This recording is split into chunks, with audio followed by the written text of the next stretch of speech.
주님께서 여러분과 함께 마테오가 전한 거룩한 복음입니다. 주님 영광 받으소서. 그때 예수님께서는 성령의 인도로 광야에 나가시어 악마에게 유혹을 받으셨다. 그분께서는 40일을 밤낮으로 단식하신 뒤라 시장하셨다. 그런데 유혹자가 그분께 다가와 당신이 하느님의 아들이라면 이 돌들에게 빵이 되라고 해보시오 하고 말하였다. 예수님께서 대답하셨다. 성경에 기록되어 있다. 사람은 빵만으로 살지 않고 하느님의 입에서 나오는 모든 말씀으로 산다. 그러자 악마는 예수님을 데리고 거룩한 도성으로 가서 성전 꼭대기에 세운 다음 그분께 말하였다. 당신이 하느님의 아들이라면 밑으로 몸을 던져보시오. 성경에 이렇게 기록되어 있지 않소. 그분께서는 너를 위해 당신 천사들에게 명령하시리라. 행여 내 발이 돌에 차일세라. 그들이 손으로 너를 받쳐주리라. 예수님께서는 그에게 이르셨다. 성경에 이렇게도 기록되어 있다. 주 너의 하느님을 시험하지 마라. 악마는 다시 그분을 매우 높은 산으로 데리고 가서 세상의 모든 나라와 그 영광을 보여주며 당신이 땅에 엎드려 나에게 경배하면 저 모든 것을 당신에게 주겠소 하고 말하였다. 그때 예수님께서 그에게 말씀하셨다. 사탄아 물러가라. 성경에 기록되어 있다. 주 너의 하느님께 경배하고 그분만을 섬겨라. 그러자 악마는 그분을 떠나가고 천사들이 다가와 그분의 시중을 들었다. 주님의 말씀입니다. 그리스도님 참여합니다. 참 예수님 오소서. 성령님 새로나게 하소서. 사순시기의 첫 주일에 우리는 광야에 나가 예수님과 함께 걷기 시작합니다. 사순시기는 단순히 절제의 시간이 아닙니다. 우리의 삶의 방향을 다시 선택하는 시간입니다. 오늘 말씀은 그렇기에 우리에게 아주 근본적인 질문을 다시 한번 던지고 있습니다. 우리는 삶에 있어서 갈등의 시간, 무엇인가를 우리가 선택해야 하는 시간들을 매일 체험합니다. 그 선택의 시간 속에서 우리는 무엇을 선택합니까? 유혹이 우리를 찾아올 때 우리는 그 유혹을 어떻게 맞서고 있습니까? 일독서에서 우리는 인간의 시작과 죄의 시작을 함께 봅니다. 하느님께서는 흙의 먼지로 사람을 빚으시고 생명의 숨을 불어넣어 바로 당신의 모상을 닮은 우리의 인간을 만드셨습니다. 인간은 하느님의 숨결을 받은 존재입니다. 그렇게 유일하게 모든 피조물 가운데 하느님의 거룩한 영을 지녔고 또 하느님과 소통할 수 있는 존재죠. 그런 인간에게 있어서 또 본질적으로 창조물과 피조물 사이에 넘을 수 없는 그것을 보여주고 있는 것이 바로 선악과입니다. 많은 아이들이 아까 교리를 할 때, 강론을 할 때 예수님이 아담을 유혹한 거 아니에요? 선악과를 안 만들면 되잖아요. 이렇게 말하던데 여기서 말하고자 하는 것은 성경이 그것을 전하고자 하는 것이 아니죠. 우리가 성경은 사실을 전하는 것도 있지만 사실만이 아니라 그것을 통해서 우리에게 전해주신 신앙의 내용이 있습니다. 바로 선악과를 통해서 우리에게 전해주고자 하는 것은 무엇이에요? 선과 악을 구별할 수 있는 것은 피조물인 우리가 영역이 결코 아니다라는 것이죠. 우리는 겉을 보고 어떤 외적인 부분만을 보고 옳고 그름을 판단할 수밖에 없지만 우리의 마음의 동기, 그 안에 있는 지향, 숨은 모든 것을 보고 올바른 정의와 판단을 내릴 수 있는 유일한 분은 누구세요? 하느님 한 분이시다라는 겁니다. 그렇게 피조물인 우리는 하느님과 같은 존재가 될 수 없음을, 결국 우리는 하느님의 명에 따라 그분 안에 있을 때만이 참된 자유와 평화를 누릴 수 있는 존재라는 것을 보여주는 것이 바로 그 선과 악을 먹지 마라라는 하나님의 명령이죠. 그것을 시험하기 위한 도구로서 왜 그렇게 만드셨어요? 라고 묻는 것은 잘못된 접근의 방향입니다. 어찌됐건 사탄, 영적인 존재죠. 우리가 삼구 들어보셨어요? 예전에? 하느님으로부터 우리를 멀어지게 하는 세 가지 존재가 있습니다. 그것을 삼구라고 표현했죠. 세상, 육신, 하나는 뭐예요? 오늘 나왔죠? 유혹하는 존재 뭐예요? 마귀죠. 사탄. 그래서 디아블로, 분열시킨다, 이간질시킨다, 거짓을 얘기하는 자가 바로 사탄입니다. 따라서 이 유혹이라는 것은 우리에게 어떤 모습으로 다가와요? 처음부터 여러분의 앞에 뿔 달리고 막 불 뿜고 막 무섭게 생긴 사탄이 와서 꼬드긴 다음에 여러분 따라가시겠어요? 안 따라가겠죠. 그런데 대부분 이 사탄도 광명의 천사로 둔갑해서 우리 앞에 섭니다. 굉장히 선하고 좋은 모습처럼 오지만 그것을 잘 식별해 봤었을 때 삶의 열매, 결과가 하느님에게서 오는 성령의 열매, 갈라티아서 5장 22절에 있죠. 사랑, 기쁨, 평화, 인내, 호의, 선의, 성실, 온유, 절제, 이런 하느님과의 관계 안에서 오는 열매들이 아니라 그 반대로 악에 있으면 어떻게 해요? 시기, 질투, 방탕, 술판, 또 음란, 게으름, 나태, 인색, 이런 것들은 성령으로부터 오는 것이 아니라 악으로부터 오는 결과들이죠. 그렇게 우리는 식별할 수 있습니다. 내 삶 안에서 하느님 안에 우리가 오래 머물러 있으면 성령의 열매를 자연스럽게 맺지만 하느님을 떠나서 있으면 우리가 악으로 기울어지는 그런 좋지 못한 결과들을 우리들의 삶에 계속 맺게 되죠. 결국 이 악이라는 존재는 끊임없이 우리를 어떻게 하는 존재예요? 하느님으로부터 멀어지게 하려는 영적 존재입니다. 순수했던 천사였던 존재, 그런데 우리와 같은 육적인 이 존재는 아니죠. 영적 존재예요. 그런데 흙에서 와서 아무것도 아닌 인간을 너무나 귀하게 여기시는 하느님의 그 섭리를 그들은 이해하기가 어려웠습니다. 그렇기 때문에 저런 하느님의 내가 볼 때는 아무것도 아닌 저 하찮은 인간을 왜 이렇게 존대하실까?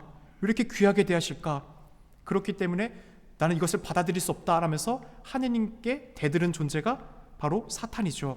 그런 영적인 피조물은 오늘날 이 세상 안에서도 바로 우리들에게 끊임없이 다가옵니다. 눈에 보이는 모습은 아니지만 어떤 모습들로 와요? 내가 용서와 자비를 베풀려고 하는 마음도 있지만 또 다른 한편에서는 옳고 그름, 시시비비를 따지게 만들고 그 가운데서 계속해서 나의 정당함을 드러내고 싶고 오히려 그를 향해서 내가 심판을 내리고 싶은 마음을 계속해서 우리가 안에 갖게 하는 것들, 우리들의 마음속에 악한 생각, 악한 마음을 끊임없이 갖게 하는 영적 존재가 있습니다. 그렇기 때문에 베드로 사도도 말씀하셨죠. 으르렁거리는 사자가 먹이를 찾아 돌아다닙니다. 그러니 정신을 차리고 깨어 있으십시오라고 했습니다. 우리들이 가장 사탄이 좋아하는 게 뭐냐면 그런 게 어딨어. 여기 여러분들 우리 친구들 사탄의 존재가 있다고 생각해요? 없다고 생각해요? 안 보이니까 없다. 그런 건 없다. 아니다. 영적 피조물 존재로서 분명히 하나님을 우리를 멀어지게 하는 악한 사탄이 있다. 그래요. 중립은 없습니다. 우리 친구들 중립이란 건 없었어요. 흑백 논리는 어쨌든 회색 논리죠. 이도저도 아닌 건 그거는 긍정의 편에 서지 않는 것이 아니라 내 주님의 편에 서지 않는 것이랑 똑같다라는 거예요. 명확하게 우리 친구들이 표현할 수 있어야 돼요. 사탄은 있어요, 없어요? 있어요. 우리 교분들, 우리들의 삶 안에서 여러분들이 내가 원하는 것보다 원치 않는 방향으로 흘러가게 우리들의 삶 안에서 체험하는 시간들이 많이 있잖아요. 그렇습니다. 그렇게 우리에게 유혹자는 달콤한 사탕처럼 겉으로 볼 때 좋은 모습으로 오지만 그 결과는 늘 평화롭지가 않죠. 우리들의 삶 안에서 그렇기 때문에 식별이 중요합니다.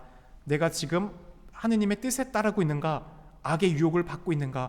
그 악의 유혹을 받고 있을 때 우리는 오늘 예수님께서 모든 유혹을 단호하게 말씀으로 끊어냈듯이 하느님의 말씀, 그 순간 우리를 이겨낼 수 있는 하느님의 말씀들을 우리가 기억하고 있어야 돼요. 암기하고 있다가 예수님께서도 악의 유혹을 받았을 때 어떻게 했어요? 성경에 이렇게 기록되어 있다. 주 너의 하느님을 시험하지 마라 라고 단호히 끊어냈죠. 그런데 잠깐만, 사탄아 있어봐, 성경 좀 찾아볼게. 이게 될까요? 안 된다라는 거예요. 우리가 하나님의 말씀으로 무장되어 있지 않으면 바울 사도는 믿음을 방패로 삼았고 이 성령의 칼이 곧 뭐라고 했어요? 칼이 무엇이라고 했어요? 악을 쫓을 수 있는 칼이? 그게 하느님의 말씀이라고 했어요. 악을 무찌를 수 있으려면 우리가 말씀을 우리 안에 갖고 있고 무장되어 있지 않으면 그 악과 싸울 수가 없는 것이죠.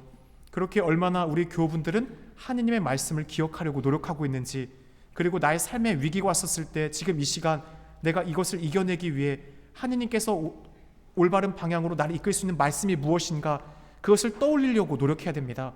그 한 구절의 말씀이 어둠에서 빛으로 우리를 이끌고 또한 큰 힘을 주고 우리를 살릴 수 있는 바로 구원이라는 것이죠. 다시 한번 우리는 그 구약의 옛날의 그 아담의 모습, 비록 아담은 오늘 불순종으로 인해 죄를 지었지만 바로 신약의 새 아담 예수 그리스도께서는 그 아담의 불순종을 순종으로서 이겨내는 모습을 보여줍니다. 그렇게 우리도 다시 한번 올바른 선택은 무엇인가? 우리들도 매일 아담과 같은 선택을 합니다. 매일매일 선택의 순간 속에 바쁘다는 이유로 하느님 안에 기도해야 된다는 건 알지만 기도하는 시간을 잘 갖지 않습니다. 조금의 이익 때문에 때로는 진실을 외면하고 적당한 타협을 하기도 합니다. 관계 속에서 용서하기보다 내가 상처받았음을 더욱 아파하며 그를 미워합니다. 겉으로는 큰 죄가 아닌 것 같지만 그 순간들 우리는 하느님의 말씀보다 우리의 생각을 앞세우는 선택을 하고 있는 것이죠. 결국 아담이 하느님께 불순종한 것, 하느님의 뜻에 따라서 그것을 따라 살아가는 것이 안전함인데 내가 이제 선도, 악도 판단하겠다. 그 얘기는 뭐예요? 이제 하느님이 내 삶의 기준이 될 수가 없다라는 거예요. 내가 보이는 대로 내 기준으로 내가 이제 이건 선, 이건 악 구별하면서 내가 심판자가 되겠다. 그 결과가 무엇입니까? 하느님과의 관계를 잃어버리게 되는 것이죠. 태초에 누렸던 에덴 동산에서의 은총을 잃어버리게 되었습니다. 그러나 오늘 복음은 여기서 멈추지 않습니다. 우리가 잃었던 그 은총을 다시금 돌려주시기 위해 그 아담의 첫 불순종을 새 아담인 예수 그리스도께서 순종으로 이길 수 있다는 것을 다시 한번 우리에게 보여주십니다. 우리도 그렇게 올바른 선택을 할 수 있다는 것이죠. 유혹은 늘 옵니다. 사탄은 늘 우리에게 달콤한 유혹을 던질 수 있어요. 하지만 그 유혹에 선택하는 것은 누구의 몫이에요? 유혹받으니까 100% 다 넘어갈 수밖에 없는 걸까요? 그렇지 않다라는 것이죠. 그 유혹에 대한 선택은 결국 우리에게 주신 하느님의 은총인 자유의 선택에 대한 우리의 책임이 있습니다.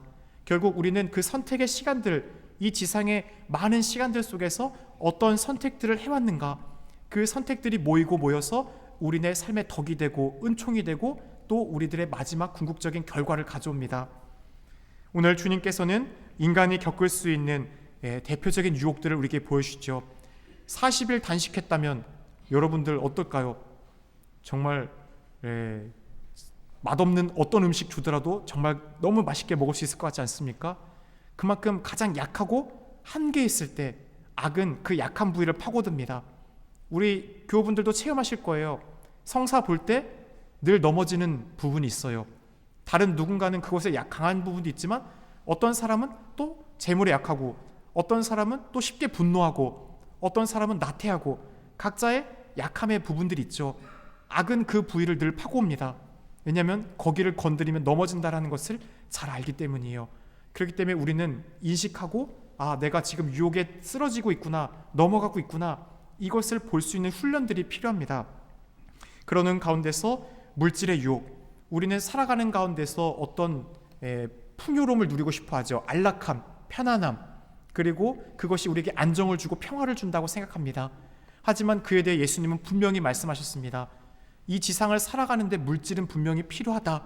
하지만 그것이 전부가 아니다. 사람은 빵만으로 사는 것이 아니라 하느님의 입에서 나오는 그 말씀으로 살아간다라는 것을 분명히 우리에게 선포하십니다. 삶의 중심이 바로 단지 먹고 사는 존재가 아니다라는 것이죠. 우리 인간의 삶의 본질은 먹고 삶으로써 허망하게 죽는 존재가 아니라 하느님께로부터와 하느님께로 가는 고귀한 존재입니다. 그렇게 우리는 육을 지닌 영적인 존재, 그 영을 채울 수 있어야 돼요. 하느님과의 관계가 끊어지면 그 영혼은 죽습니다. 그렇기 때문에 영적인 것이 막혔기에 육적인 것만을 계속 찾게 돼요. 더 많은 부와 명예, 권력, 그러면서 하느님이 우리에게 주고자 하시는 복음적 가치들을 다 하찮게 여기게 되죠. 우리는 영적인 존재이기 때문에 그 영원함을 잃어버리면 결국 사랑을 잃어버립니다. 우리는 물질이 아닌 하느님과의 사랑의 관계 안에 살아가는 존재입니다. 두 번째와 세 번째 유혹도 마찬가지입니다. 하느님을 시험하라는 유혹. 우리 친구들 공부 하나도 안 하고 하느님 이번에 제가 공부는 비록 하나도 안 했지만 좋은 성적 맞으면 제가 정말 죽을 때까지 하느님 다 믿을게요. 이거는 하느님을 향한 시험일까요? 믿음일까요? 믿음이에요? 시험이에요? 시험이죠. 5층에서 뛰어내릴 테니까 주님 하나도 안 다치면 그다음부터 정말 믿을게요. 이거 믿음이에요? 시험이에요? 시험이죠. 바리사이들이 한 행동이에요. 더 놀라운 표징과 이적을 보여주십시오.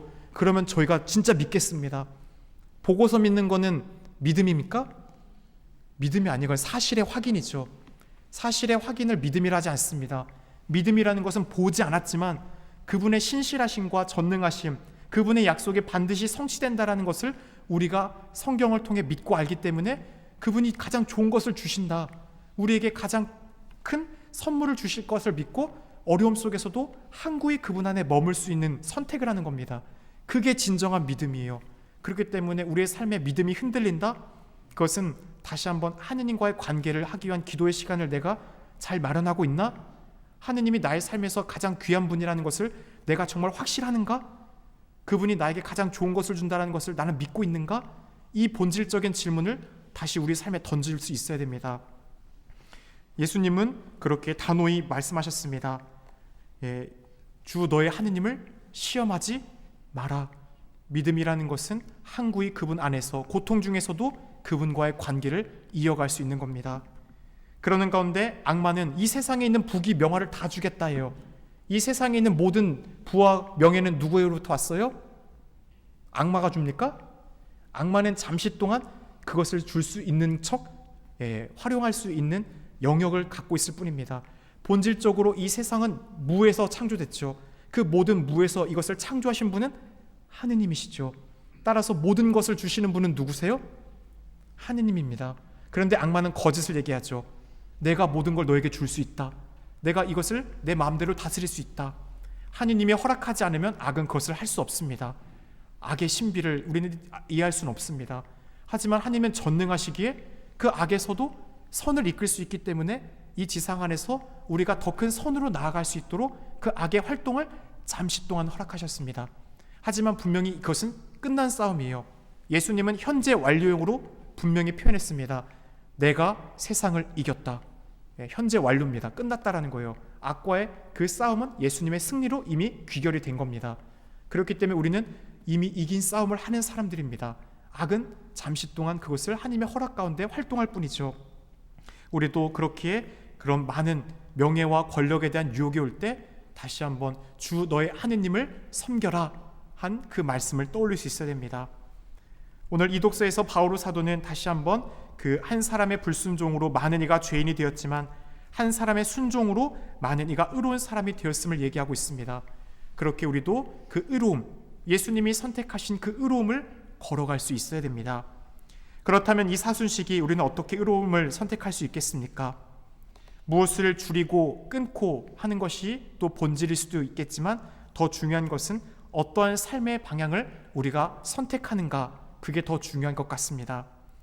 하루에 단 몇 분이라도 성경 말씀을 읽고 또 그 말씀을 기억하려고 노력하는 선택의 시간들, 화가 나고 또 분노가 치밀어 오를 때 그 순간 주님 앞에 멈춰서서 인내의 은총을 청할 수 있는 기도하는 시간들, 가족이나 공동체 안에서 또 다른 이들을 위해 내가 양보하고 희생하고 봉사하는 시간을 마련하는 시간들, 작지만 그 순간 우리는 아담의 길이 아니라 그리스도의 길을 선택하는 것입니다.